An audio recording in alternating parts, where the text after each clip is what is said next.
Yo le invito a que abra su Biblia allí en el libro de Crónicas, capítulo 13. Primer libro de Crónicas, capítulo 13. Dice así la palabra. Vamos a estar leyendo el verso 1 hasta el versículo 14, un tanto larga la lectura. Dice así: entonces David tomó consejo con los capitanes de millares, de centenas y con todos los jefes. Y dijo David a toda la asamblea de Israel: si os parece bien y si es voluntad de Jehová nuestro Dios, enviaremos a todas partes por nuestros hermanos que han quedado en todas las tierras de Israel, y por los sacerdotes y levitas que están con ellos y en sus ciudades y con sus ciudades y ejidos, para que se reúnan con nosotros y traigamos el arca de nuestro Dios a nosotros, porque desde el tiempo de Saúl no hemos hecho caso de ella. Y dijo toda la asamblea que se hiciese así, porque la cosa parecía bien a todo el pueblo. Entonces David reunió a todo Israel desde Sior de Egipto hasta la entrada de Hamad, para que trajesen el arca de Dios de Kiriat Jearim. Y subió David con todo Israel a Bala de Kiriat Jearim, que está en Judá, para pasar de allí el arca de Jehová, el arca de Jehová Dios, que mora entre los querubines, sobre la cual su nombre es invocado. Y llevaron el arca de Dios a la casa de Abinadab en un carro nuevo, y Usa y Ahío guiaban el carro. Y David y todo Israel se regocijaban delante de Dios con todas sus fuerzas, con cánticos, arpas, salterios, tamboriles, címbalos y trompetas. Cuando llegaron a la era de Kidón, Usa extendió su mano al arca para sostenerla, porque los bueyes tropezaron. Y el furor de Jehová se encendió contra Usa y lo hirió, porque había extendido su mano al arca, y murió allí delante de Dios. Verso 11 dijo: y David tuvo pesar porque Jehová había quebrantado a Usa, por lo que llamó a aquel lugar Pérez Usa hasta hoy. Y David temió a Dios aquel día y dijo: ¿cómo he de traer a mi casa el arca de Dios? Y no trajo David el arca a su casa en la ciudad de David, sino que la llevó a casa de Obed Edom Geteo. Y el arca de Dios estuvo con la familia de Obed Edom en su casa 3 meses. Y bendijo Jehová la casa de Obed Edom y todo lo que él tenía. Amén. Vemos que el arca es algo fundamental. En el tiempo antiguo era una caja que se había diseñado para lugar donde Dios se iba a manifestar. Debía estar en el lugar santísimo, ahí en el tabernáculo, ¿cierto? Allá debía estar, y allá era donde Dios se iba a manifestar al pueblo. Dice la palabra que el arca estuvo 20 años en la casa de Abinadab y no pasó nada, ¿cierto? Eso es lo que vemos. Pero estuvo en la casa de Obed 3 meses, y ahí Dios bendijo a Obed Edom. Pero recordemos que antes que el arca llegara a la casa de Abinadab, estaba primero ¿en dónde? Estaba en Silo, allá en el tabernáculo. Y allí salieron los israelitas a la pelea, a la batalla contra los filisteos. Y lo que se encuentran en este caso es que hay una masacre, hay una mortandad de gente. Eso lo encontramos en Primera de Samuel capítulo 4. Entonces, cuando pasa esto, que los israelitas ven esa masacre, ellos dicen: traigamos el arca de Dios a este lugar, porque entonces así vamos a poder ganarle a los filisteos. Entonces ellos fueron y sacaron con los hijos. En ese entonces estaba el sacerdote Elí, y sus hijos Ogni y Fines fueron los que a traer el arca. Ellos no estaban autorizados para entrar al lugar santísimo a sacar el arca, pero ellos profanaron ese lugar y tomaron ilegalmente el arca y la llevaron al lugar de batalla. Y cuando los israelitas vieron el arca, dice la palabra que ellos gritaron tan fuerte que hubo un temblor en la tierra, y los filisteos filisteos, al escuchar lo que estaba pasando con los israelitas, tuvieron temor porque dijeron: el Dios de estos israelitas que los sacaron de Egipto, ese Dios que mandó las plagas allá, es el que está ahora con ellos. Entonces ellos tuvieron temor, pero luego se llenaron de fuerza y dijeron: no importa si perecemos, vamos a pelear contra ellos. Y salieron a la batalla, y los israelitas iban con el arca. ¿Y qué creen que pasó? Volvieron a perder. ¿Por qué perdieron si llevaban el arca? ¿Qué pasó? Sacaron el arca del lugar santísimo. Todo lo que hicieron estaba mal, porque en ese momento escaseaba la palabra. En 1 de Samuel capítulo 3 versículo 1, cuando Dios le hace el llamado a Samuel, dice que en ese entonces escaseaba la palabra y no había casi que visión, no había quien revelara lo que Dios tenía para su pueblo. El pueblo de Israel se había desviado tras sus caminos, lo que ellos creían que era correcto. El pueblo de Israel se había apartado de Dios. El pueblo estaba idolatrando, el pueblo estaba adorando dioses ajenos, nada que ver con Dios. El corazón del pueblo estaba lejos. Por eso cuando ellos llevan el arca al campo de batalla, no pasa nada, porque no lo llevaron honrando la presencia de Dios, sino que lo llevaron como un amuleto. Hay gente que tiene la palabra de Dios en la casa como un altar abierta, como si eso le fuera a dar algo. Déjame decirte que aunque cargues la palabra debajo de tu brazo, esa palabra no tiene poder. Este libro no tiene poder solo cuando nosotros caminamos, obedecemos y le creemos. Eso es lo que estaba pasando con los israelitas. Y hay mucha gente que hace de la palabra un mini arca. Ay, no, yo voy con la Biblia, entonces con la Biblia vete Satanás. Con la Biblia hoy se abren los cielos. Con la Biblia no va a pasar nada si usted no hace algo con la palabra, si no la vive, si no la obedece y si no la cree. No va a pasar nada en tu vida para poder que veas un resultado de la palabra, aunque no la tengas en tu mano, pero si la tienes guardada en tu corazón y vives conforme lo que en ella está escrito, entonces sí vas a ver el resultado. Ahí sí vas a ver bendición. El pueblo de Israel contento llevó el arca pensando que ese era, en vez de rendirse a los pies del Señor y decir: Jehová, hemos pecado contra ti, nos hemos apartado, nos hemos alejado. Ellos no reconocieron su pecado, y como no reconocieron su pecado, ¿qué pasó? Perdieron. Hay gente que aunque está pecando, piensa que se puede jugar con la presencia de Dios. Iglesia, déjame decirte que la presencia de Dios no es para jugar con ella. La presencia de Dios no es para estar un día sí, un día no. Porque la presencia de Dios puede estar en un lugar, pero pueda que no pase nada. El arca solamente era un medio por el cual Dios hablaba al profeta. El arca no era la presencia de Dios como tal, solo era un medio donde Dios donde Dios llegaba y donde Dios hablaba con el profeta. Pero el arca en sí no era la presencia de Dios, sí era un símbolo.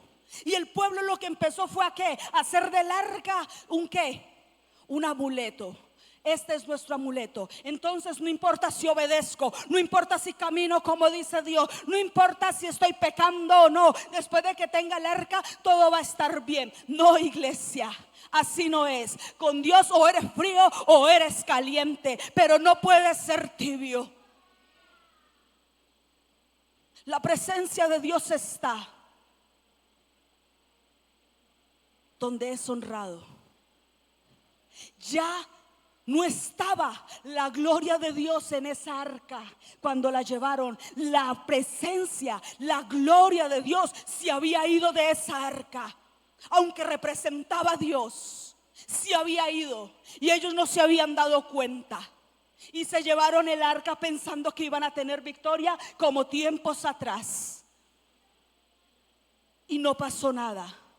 Primero murieron 4,000 hombres. Y después fue peor. Ahí sí salieron ellos y se dispersaron. Y en medio de esto, los filisteos capturan el arca y se la llevan, diciendo: le quitamos Le quitamos al pueblo lo que verdaderamente era valioso. Le quitamos al pueblo lo que verdaderamente era valioso. Y cuando llegó la noticia al sacerdote Elí, un hombre escapó y le contó a Elí lo que había pasado. El pueblo había perecido, mucha gente había muerto, aún sus hijos habían muerto, y el arca había sido llevada por los filisteos. Y dice la palabra que cuando Elí se dio cuenta que el arca había sido llevada, estaba más preocupado porque se hubieran llevado una caja que por verdaderamente haber conservado que la presencia de Dios se mantuviera en ese lugar. Dice que se cayó y se desnucó, es lo que dice la palabra. Y cuando escucha la nuera de Elí esto, ahí viene alguien. Estaba ¿qué? Embarazada. Esto le causa dolores, y a medida que ella tiene dolores porque escuchó las noticias, ella se estremeció, ella sintió miedo porque supo que su esposo había muerto y todo lo que había pasado. Y dice la Biblia que ella dio a luz, y que cuando da a luz le pone a su hijo el nombre de Icabod. Icabod dice que la gloria, o significa que la gloria fue traspasada, o sea, la gloria ya no estaba en ese lugar cuando nace allí. Y los filisteos se llevan el arca creyendo que con eso iban a someter al pueblo de Israel. Simplemente se estaban llevando un arca, se estaban llevando una caja, pero donde no estaba la gloria de Dios, porque la gloria de Dios era con él. La gloria de Dios está donde está su presencia. Pensaron que iban a poder con los israelitas, y los israelitas estaban mal. ¿A causa de qué? A causa de esto. Y cuando llevan el arca los filisteos, dice que lo meten en un templo. En ese mismo templo estaba Dagón, y lo pusieron allí como un arca más, como una decoración más. Y lo que aconteció a causa de esa arca en ese lugar, lo que causa es que los filisteos digan: devolvamos esa arca. Eso aquí no funciona, eso no es para nosotros. Y la envían en un carro. Algo que escuché o aprendí hace poco: ¿cómo vamos a enviar el arca? Le dijeron: traiga 2 vacas recién paridas. Eso lo aprendí. ¿Por qué 2 vacas recién paridas? Resulta que cuando una vaca recién parida le quitan su becerro, empieza a bramar y a bramar y a bramar, y no hay nada que la detenga hasta que no le devuelven su becerro. No hay nada más fuerte que escuchar una vaca recién parida que le quiten su becerro. Y lo que dice la escritura es que le dicen los filisteos, consultaron a varias personas, a sacerdotes de ellos, consultaron a brujas, hechiceros: ¿cómo lo vamos a devolver? Traigan esas vacas. Y cuando trajeron esas vacas recién paridas, con esto nos daremos cuenta si está de acuerdo el Dios de ellos o no, para que el arca sea transportada. ¿Y qué hicieron las vacas? Se llevaron el arca. A veces, dijo un predicador, son más sensibles los animales que el hombre ante la presencia de Dios. Qué fuerte fue esto. ¿Cómo puede ser posible que un animal sea más sensible a la presencia de Dios que el mismo ser humano? Ante esa presencia que es sublime, ante esa presencia que es majestuosa, ante esa presencia que es sobrenatural. Y cuando la envían, así es como llegó a casa de Abinadab. Por eso fue que en la casa de Abinadab no pasó nada, porque ya el arca estaba sin la gloria, porque ya el arca estaba sin la presencia. Hey, iglesia, cuídate de no creer que estás andando con la presencia, pero la presencia ya no esté en ti. No pasó nada, no pasó nada. Y Abinadab lleva y ungen a su hijo Eleazar para que él cuide el arca. Lo consagran, lo santifican para que él cuide el arca. Pero el arca en ese lugar se volvió también un mueble más, porque ya no había gloria. Entonces ya estaba sin gloria y llega a la casa de Abinadab y no hay un lugar preparado, no hay un lugar listo, no hay un lugar donde se honre, menos iba a volver la gloria de Dios a ese lugar. Menos. Mira, simbólicamente la presencia de Dios quizás estaba en la casa de Abinadab, pero no pasaba nada. Hay gente que dice: yo quiero la presencia de Dios. ¿Qué quieres? La presencia de Dios. ¿Y para qué la presencia de Dios? Si no la vas a honrar, si no la vas a adorar, si no vas a glorificar al que vive y al que reina, ¿para qué tú quieres la presencia de Dios? Para volverla un adorno en tu vida, para volverla simplemente algo con que tú puedas lucir. La presencia de Dios es para honrarla, es para adorarla, para glorificar y exaltar su santo nombre, no para andar exhibiendo: tengo la presencia de Dios. Puedes decir que está la presencia de Dios, o puede estar simplemente algo simbólico y ahí no haber gloria, ahí no pasa nada. Y hay muchos que están como la casa de Abinadab, con el arca dentro, pero con la presencia lejos. Con el arca dentro, pero con la presencia lejos. Yo prefiero ser la casa de Obed-edom, donde se manifieste la presencia, y no la de Abinadab, donde no pasa nada. ¿Para qué tú dices que necesitas la presencia de Dios?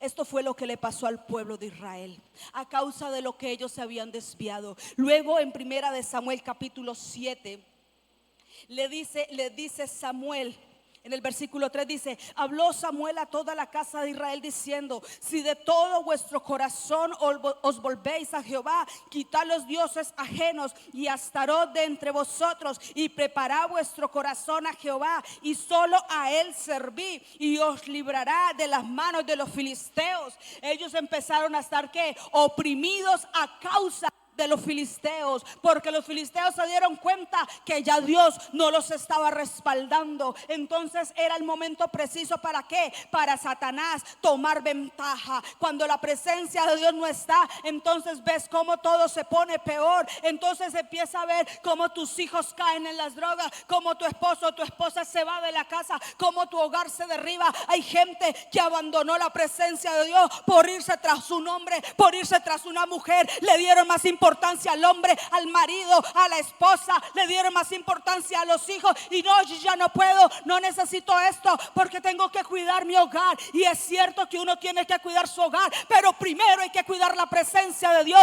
porque si no cuidas la presencia de Dios, déjame decirte que lo que estás cuidando más va a terminar por destruirse, porque lo primero que hace al cuidar la presencia de Dios, Dios se encarga de ayudar a cuidar a los tuyos. Es así de simple.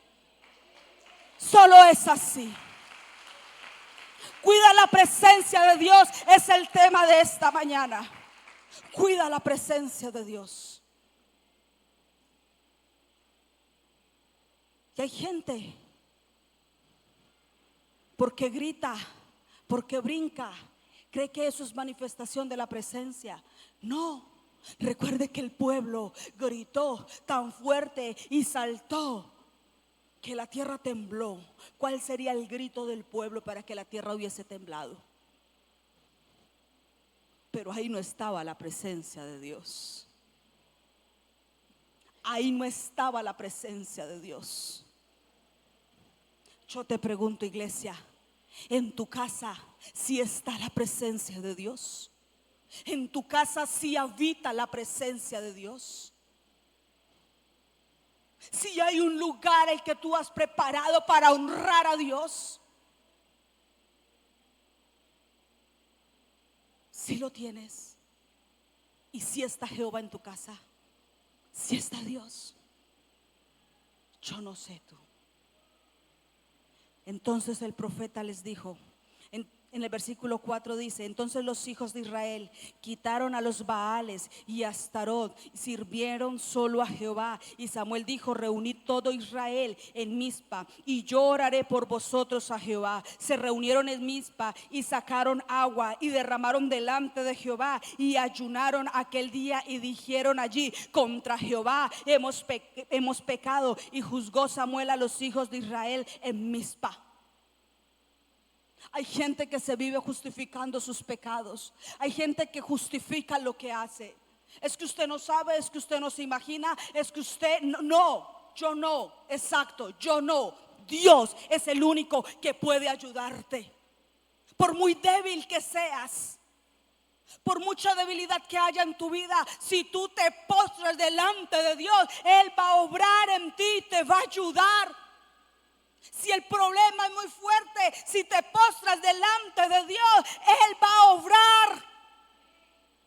No va a pasar nada si tú no te postras delante de Dios y quieres solucionar todo a tu manera, a tus fuerzas, a tus ideas. No va a pasar nada. No va a pasar absolutamente nada, sino solo hasta que te rindas delante de la presencia de Dios. ¿Quieres un cambio en tu temperamento porque te cuesta dejarlo? Humíllate delante de Dios. Mira lo que hizo el pueblo. El pueblo se reunió, pero también ayunó. Hay gente que habiendo ayuno acá en la iglesia, yo les he dicho, iglesia, delante de Dios ustedes serán inexcusables, porque acá tenemos todos los ejercicios espirituales habidos y por haber, y si tú no los practicas es tu problema. El pueblo ayunó. Hay un ayuno. Uy, no, la verdad es que eso me da duro. Esa es la idea, que te dé duro para que golpees la carne. Pastor, es que yo me levanto a orar y me quedo dormida. No importa, pero síguelo haciendo. No justifiques la carne.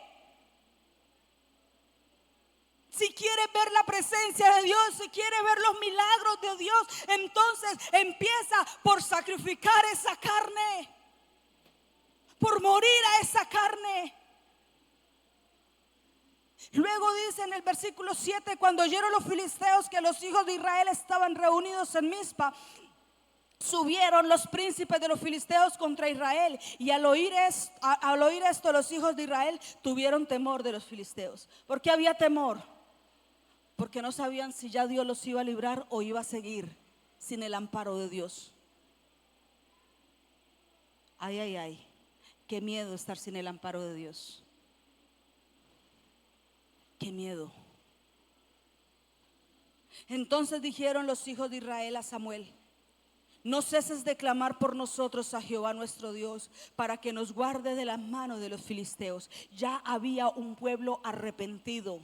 Ya había un pueblo que reconocía que Dios era el único que los podía ayudar y que los podía librar, porque habían renunciado a esos dioses a los cuales ellos habían adorado y se habían vuelto de sus malos caminos.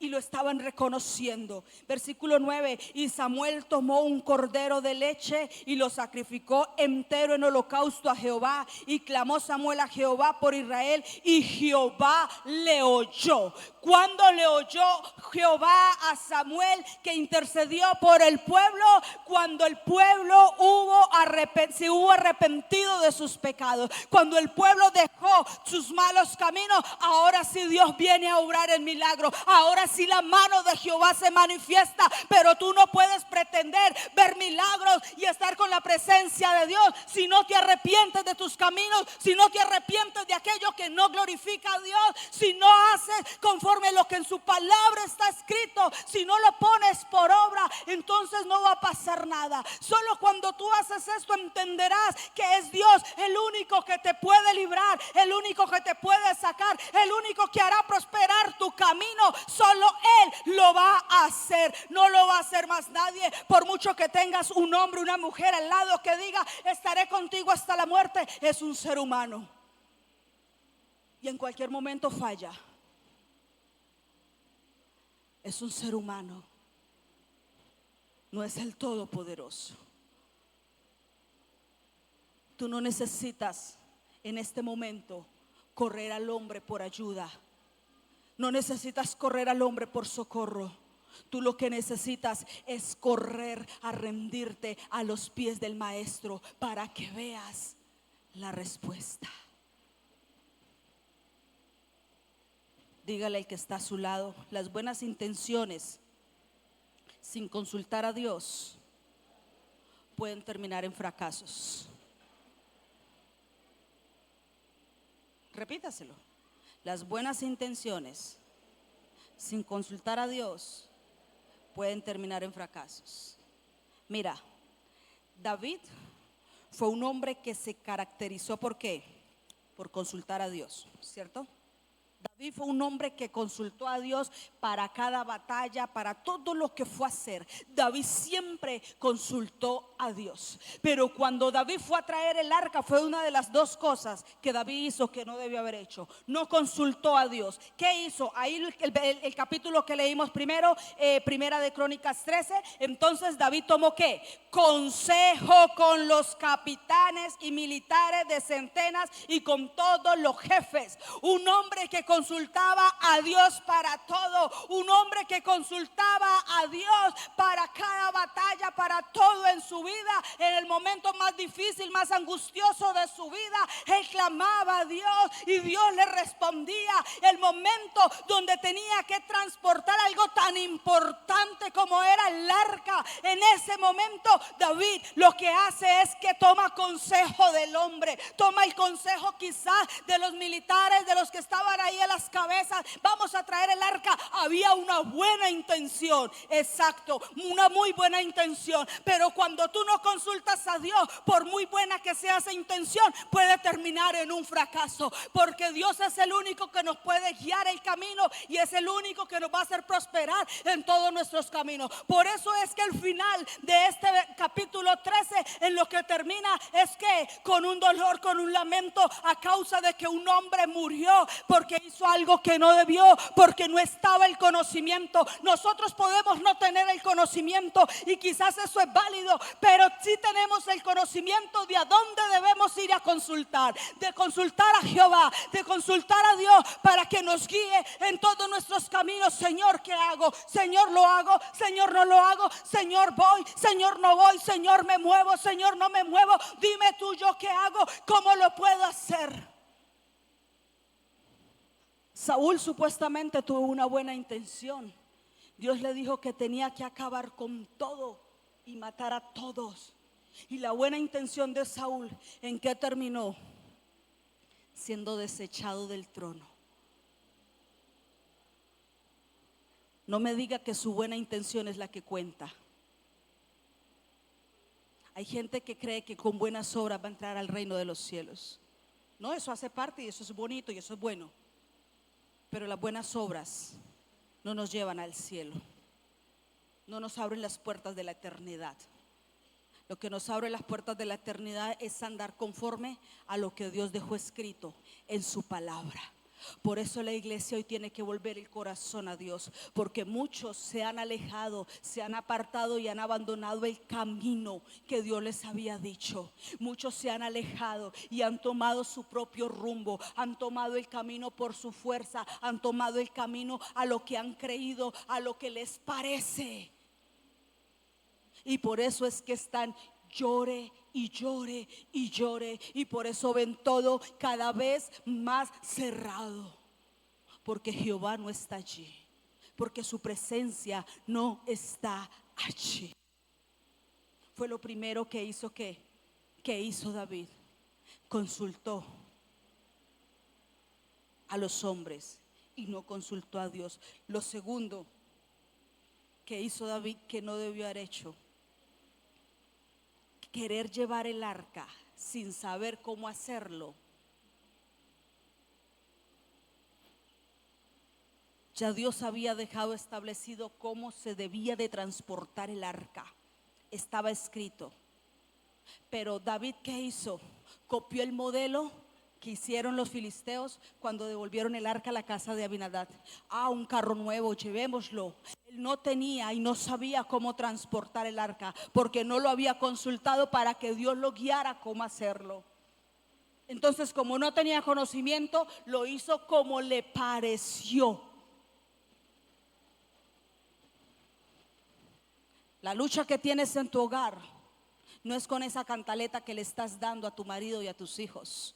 La lucha que estás teniendo en tu hogar no la vas a ganar siguiendo con esa cantaleta. No la vas a ganar en tu fuerza, tus palabrerías. Lo único que van a causar es molestia en los oídos. Pero cuando tú vas más bien y dices: Señor, me rindo a ti, dime tú qué debo de hacer, entonces Dios se va a manifestar y te hablará y te guiará qué debes hacer para ganarte ese hombre, para ganarte esa mujer, para ganarte esos hijos, para ganarte a tu familia.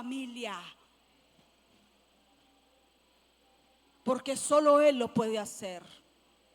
No hay más nadie que lo pueda hacer. Cuando nosotros no sabemos cómo ni qué hacer, es el momento preciso para decir: Señor, aquí estoy. Mira lo que le pasó a esta mujer que quedó sin su esposo. Y va ante el profeta y le dice: tu siervo ha muerto. Ella busca ¿qué? Busca una indicación en un lugar correcto. Ella no sabía qué hacer. Ella no sabía qué podía hacer. Y tenía algo en casa, pero no sabía qué hacer. A lo que el profeta le dice: hey, ¿qué tienes en casa? Ella primero desesperada dice: no tengo nada. Pero luego viene y se acuerda como que no, como que tengo una vasija de aceite. Entonces el profeta le dice: busca vasijas, no pocas, y enciérrate en tu casa. Cuando dice enciérrate, esta palabra inmediatamente me lleva al Evangelio de Mateo, cuando Jesús le dice a sus discípulos y les enseña cómo orar. Cuando tú entres a tu aposento, cierra la puerta, enciérrate. El secreto no está en lo que tú haces fuera. El secreto está en lo que tú haces cuando cierras la puerta y ante quien te humillas. El secreto es cuando tú entras a ese lugar y te postras delante de Él, y tu Padre que oye en lo secreto te va a recompensar en público. O sea, aquello que no podías hacer, que no sabías qué hacer, cuando te rindes delante de la presencia, entonces Él te va a decir qué hacer. Y así es como te exalta en público. Así es como te exalta. Solo si quieres ver cambios en tu vida, en tu casa y tu ministerio, vas a tomar esta palabra y vas a decir: a partir de hoy yo tengo que honrar la presencia de Dios. A partir de hoy tengo que ser diferente. Tengo que adorar esa presencia de Dios que es sobre todo. Esas dos cosas hicieron que David no llevara el arca. A causa de esto, el arca es llevada a la casa de Obed-edom. Y cuando David escucha que la casa fue bendecida, se da cuenta que es el momento preciso para ir nuevamente a traer el arca. Se dio cuenta que había un lugar donde estaba. Pero ¿qué hace David? Quiero que vayamos al capítulo 15 de Primera de Crónicas. Dice así, capítulo 1, versículo 1: hizo David también casas para sí en la ciudad de David, y arregló un lugar para el arca de Dios. En esos 3 meses que David estaba esperando para traer el arca, David no se quedó quieto. El problema con la gente es que se sienta a esperar, aunque Dios le haya dicho que se prepare, aunque Dios le haya dicho que se mueva, que va a hacer algo. Se quedan simplemente sentados mirando al aire, esperando por dónde va a llegar la promesa. David no se quedó quieto. David fue, y dice la Biblia que él arregló un lugar para el arca de Dios y levantó una tienda. Entonces dijo David: el arca de Dios no debe ser llevada sino por los levitas, porque a ellos ha elegido Jehová para que lleven el arca de Jehová y le sirvan perpetuamente. Versículo 12: Dice así: y les dijo: vosotros que sois principales, padres de las familias de los levitas, santificaos vosotros y vuestros hermanos, y pasad el arca de Jehová Dios de Israel al lugar que he preparado, pues por no haberlo hecho así vosotros la primera vez, Jehová nuestro Dios nos quebrantó, por cuanto no le buscamos según su ordenanza. David estaba reconociendo que él había hecho algo malo. David estaba reconociendo que se había equivocado. Reconoce tu error y empieza a decirle: Señor, perdóname. No lo justifiques, no te justifiques con tu debilidad, no te justifiques con tu pecado. Dile: Señor, reconozco que lo que estoy haciendo está mal y no quiero seguirlo haciendo. Entonces la misericordia de Dios vendrá. Versículo 14 dice: y así los sacerdotes y los levitas se santificaron para traer el arca de Jehová Dios a Israel. Pero mire algo que hicieron ellos. En el versículo 28 dice, perdón, en el versículo 25 dice así: y David pues y los ancianos de Israel y los capitanes de millares fueron a traer el arca del pacto de Jehová de casa de Obededón. ¿Con qué? Con alegría, con alegría. Versículo 26: y ayudando Dios a los levitas que llevaban el arca del pacto de Jehová, sacrificaron 7 novillos y 7 carneros. ¿Sabe cuál es el problema de nosotros? Que no queremos sacrificar nada, que no queremos que nos cueste nada. Es que es muy difícil, es que es muy duro. Sacrifica. Ya no hay sacrificio como antes. Sacrifica un becerro, sacrifica un novillo, sacrifica algo. No, ya ahora el sacrificio es interior, donde tienes que morir a tu comodidad, donde tienes que morir a aquello que a Dios no glorifica, donde tienes que morir al tiempo que podrías estar allí descansando, buscando la presencia de Dios, donde tienes que morir a todo aquello. Eso es sacrificio, donde lo busco en ayuno. Señor, me duele. Ay, pastora, pero la Biblia dice que el Señor no se complace tanto en sacrificios, sino en la misericordia. Sí, es cierto, pero no quiere decir que no haya que sacrificar cosas. Es cierto que Dios quiere misericordia, pero Él no dijo: no me den sacrificios, que ya no quiero más sacrificios. Cuesta, porque somos carne. Es normal que nos cueste buscar la presencia de Dios, porque somos tripartitos: cuerpo, alma y espíritu.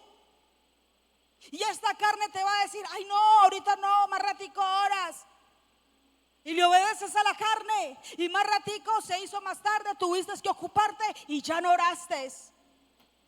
Esta carne te dice: ay, no, no ayunes. Hoy estás como con un poquito de ardor en el estómago. Hoy mejor no ayunes. Hoy mejor no vigiles. Mira el día tan cansado que tuviste. Mira que no has descansado nada, madrugaste, saliste a tu trabajo y no has llegado a casa, ni siquiera has comido. Mejor ve a casa, vaya y coma mejor. Eso te dice la carne. Pero ahí es donde vale tu sacrificio. Es ese esfuerzo que damos de más. Pero solo aquellos que están dispuestos a pelear, a batallar para sostener la presencia de Dios, van a batallar contra viento y marea, aún contra sus propias emociones, con su propia carne, con su propia mente. Van a tener que batallar para poder buscar la presencia de Dios, porque todo lo demás le dice: no lo hagas, no lo busques. Pero tu espíritu está allí diciendo: sí, hazlo, busca, porque es lo que necesitas. Pero tu carne te dice no, y te pone las 1001 excusas. No necesita. La carne de verdad que parece la hermana de Satanás. A veces vemos a Satanás como el enemigo más grande, y el enemigo más grande lo tenemos viviendo con nosotros, que es nuestra propia carne. Cuando no la sometes, hace lo que se le da la gana. Pero como está la frase del mundo hoy en día: donde eres feliz, ahí es. Si no te hace feliz, ahí no es. ¿Quién dijo que era fácil? Usted es feliz comiendo, ¿cierto? Ah, pero qué jartera preparar la comida. Pero para comer, ¿qué tiene que hacer? Prepárela. Es feliz yéndose a pasear, pero cuando tiene que pagar, ay. ¿Sí o no? Pero como no te hace feliz pagar, entonces no vuelva a viajar. Como no te hace feliz cocinar, entonces no coma. ¿Lo vas a dejar de hacer? Si ve lo que el mundo ha querido inyectarle al ser humano, todo lo que va en contra de la Biblia, ahí no es.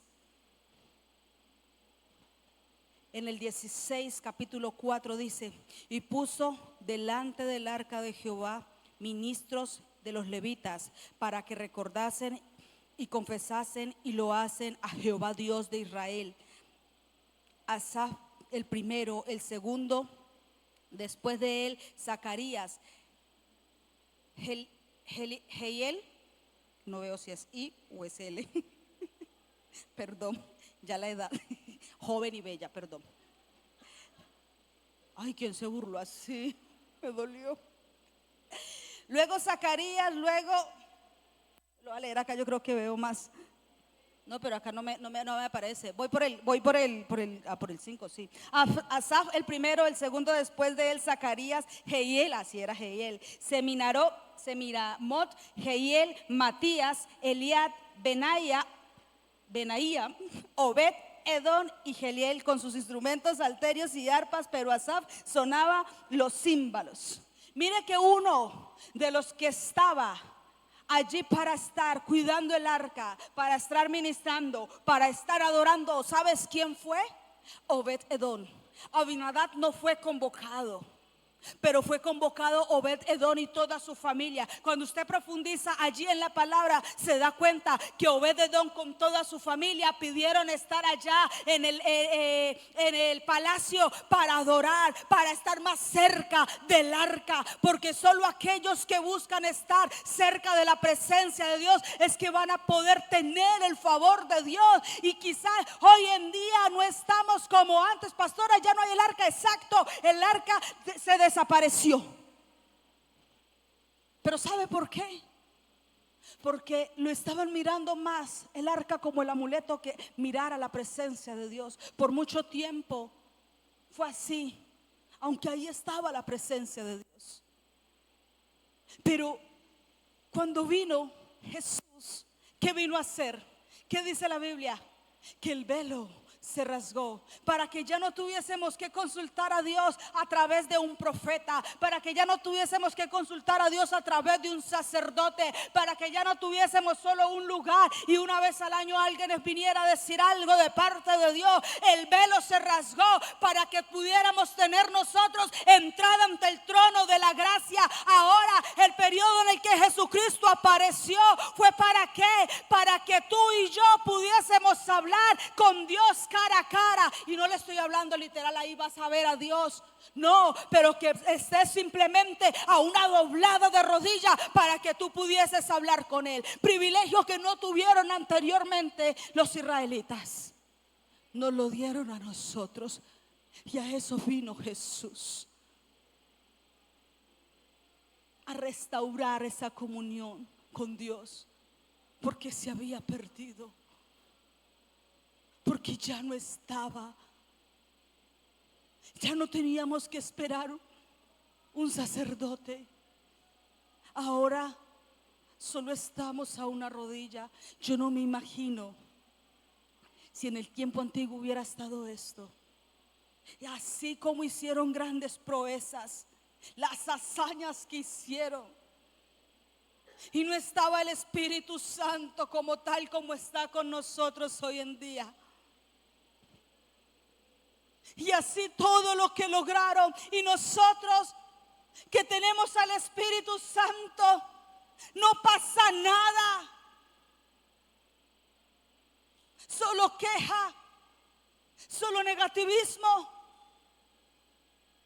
solo cansancio, todo lo malo. Y mi pregunta es, ¿y dónde está el Espíritu Santo? ¿Qué está pasando con la iglesia? Ha descuidado la presencia de Dios, se han alejado y se han desviado por el camino que les ha parecido y han alejado y se han alejado de Dios solos. ¿Dónde está la presencia de Dios en tu vida? ¿Dónde está la presencia de Dios? ¿Dónde está la presencia de Dios?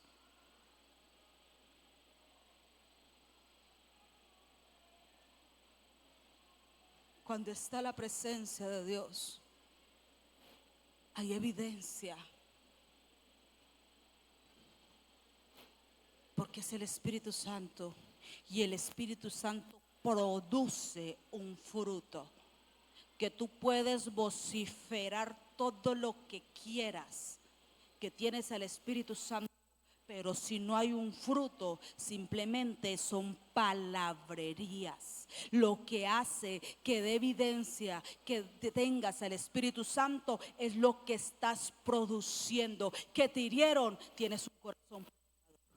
Que te lastimaron, entonces ahí está el Espíritu Santo diciendo: perdona, deja todo en las manos, que Dios se encarga. No te preocupes. Que se te colaron en la fila, el Espíritu Santo, paciencia. Señor, ahora les voy a devolver. ¿Qué te hicieron? No. ¿Que te hicieron mucho mal? Entonces vas a pagar con la misma moneda. No. Ahí no está Dios. Ahí no está el Espíritu Santo. Ahí no está el Espíritu Santo. Ahí lo que hay es carne venteada, que puedes vender a 1,000 el kilo si necesitas plata. El Espíritu Santo es el que te lleva a ti a ser diferente, a amar aunque te odien, aunque te paguen mal, tú sigues dando lo mejor, aunque te lastiman, tú sigues abrazando con amor. Eso hace el Espíritu Santo. El Espíritu Santo, que te están diciendo algo injusto, es una autoridad. Los jóvenes, se lo digo porque tengo un hijo en casa.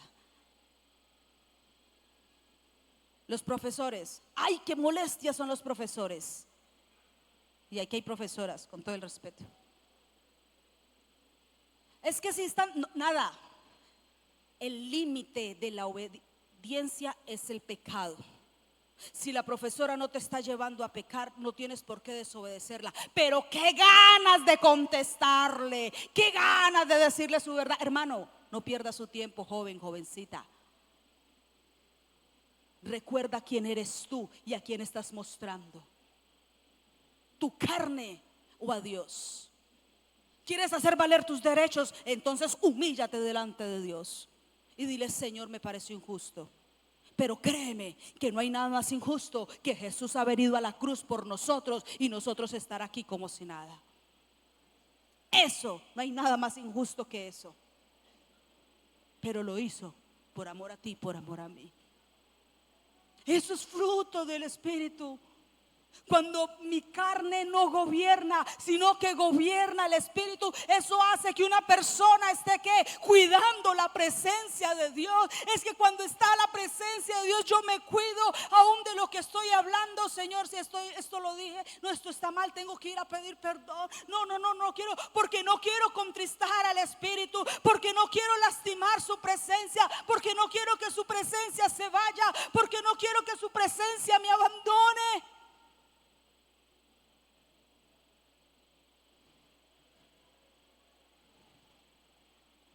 Pero a muchos ni les interesa siquiera lo que estoy diciendo hoy. Triste. Triste es. Pero yo hago mi parte. El Espíritu hará la de Él. ¿Quieres ver cambios? Busca la presencia. ¿Quieres ver algo nuevo, algo diferente? Busca la presencia. Ahora, cuando ellos transportaban el arca, cuando el arca iba, dice que y David iba vestido de lino fino, y también todos los levitas, y llevaban el arca. Escuche lo que pasaba. Y así mismo los cantores, quien haría el maestro que entre los cantores llevaba también David sobre sí un efod de lino. De esta manera todo Israel que iba con el arca del pacto de Jehová iban con júbilo, con sonido de bocinas, con trompetas y címbalos, al son de salterios y arpas. Iban danzando, iban glorificando el santo nombre del Señor. Y cuando aquí estamos cantando una alabanza, no nos pasa sino hasta de bostezar. Ni siquiera un gloria a Dios, aleluya. Nada sale de esa boca. Y dices que amas y adoras a Jehová. Cuando uno está alabando y exaltando la presencia, yo busco todo motivo para adorar. Que en mí no falte palabra, que en mí no falte para glorificar a Dios. Vive Jehová, te alabo, Rey mío, te exalto, te amo. Desde que he aprendido cosas diferentes en el Señor, no paro sino de hablar. Que probablemente vaya por la calle y usted me escuche y diga: la pastora se volvió loca. Sí, prefiero ser una loca adorando a Jehová que una cuerda lejos de la presencia de Dios.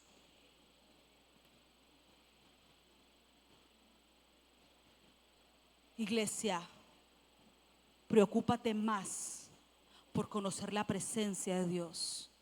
Preocúpate más por cuidar la presencia de Dios, para que veas resultados diferentes, para que veas que verdaderamente cuando le das un lugar a Dios, oh santo, cuando le das el lugar que Dios se merece en tu vida, en tu casa, cuesta, sí cuesta. Hacer cambios cuesta, pero créeme que si en ti hay una determinación por buscar del Señor, lo vas a hacer. Si en ti hay una determinación por buscar a Dios, no hay nada que te detenga. No hay nada que te detenga. Pero asimismo, nada detendrá la bendición que Jehová traerá a tu vida y a tu casa, y alcanzará a los tuyos, a causa de lo que tú determines. Cuida la presencia de Dios. Y si ya no sientes nada, es momento de decirle: Señor, yo necesito volver a tu presencia. Yo necesito rendirme a tu presencia.